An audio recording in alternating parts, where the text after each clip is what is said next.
とにかくまずは猫を飼い始めたんです。そうそこから始めましょうか。昨日番組中にちらっと猫ちゃんのリポートが出て、なんか両親が抱っこしててすごい綺麗な目が青くってすごく綺麗な猫ちゃんだったみたいな話してて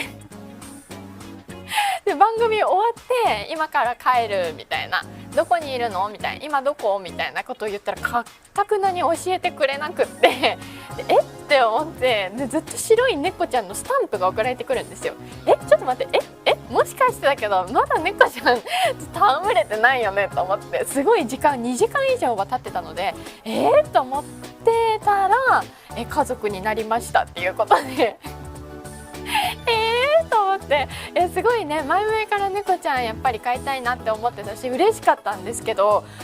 あまりにも急すぎてもうびっくりしちゃいました。そう、家族になりましたということで、そうなんですよ。両親子供が増えましたとか言ってね明るく報告してましたけども、こちらです。この子ね、トンキニーズっていう種類みたいで、目が青いのがすごく私的にはなんか心にね残りました。で、目の青いさが空みたいなと思って、フランス語で空という意味のシエルっていう名前にしました。そう、行動力だけはね大島家一丁前なんですよ。本当に突然引っ越しますとか突然この車買いますとか、もうねそういういつだって急なんです。でみたいな。ちなみにチャチャも私がなんか留学で海外行ってたんですよ。2週間だけドイツに行ってたことがあって、で帰ってきたらなんか会わせたい子がいるのみたいな感じで連れて行かれましたね。でみたいなご対面でした。そうだからチャチャもシエルも急なねこう出会いとなったんですけども、そうなんですよね。結局もう大島家は全て直感で動いていて、運命を感じたらっていうね、もう何もかも即行動っていう感じで娘が試されてるんですかね。私的にはねもう全然嬉しいウェルカムということで、もう可愛いんですけどね、この時代はねまだシャーって言ってなかったどうしよう、本当にどうしよう。猫飼ってる方、そう、ワンちゃんね、チャチャのせいだよちょっとした物音とかちょっとね吠えたりするんですよ。それが嫌だったのかな。で、私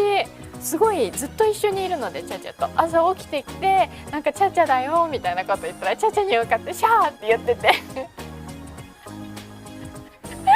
シャー鳴く意味みたいなの検索したら威嚇って書いてあって、そうと思って、やっぱ嫌なんだろうなって思ったんですけどね。いやでもこれからだと思ってます。これからと思って、そう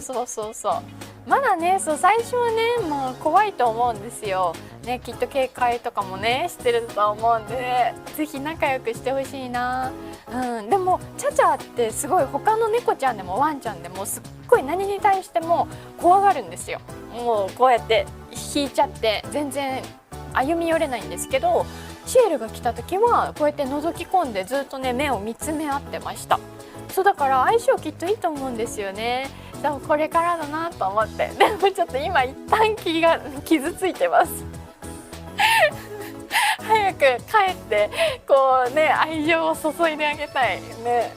嫌わないでどうかね、まあでもね好かれるでしょうきっと。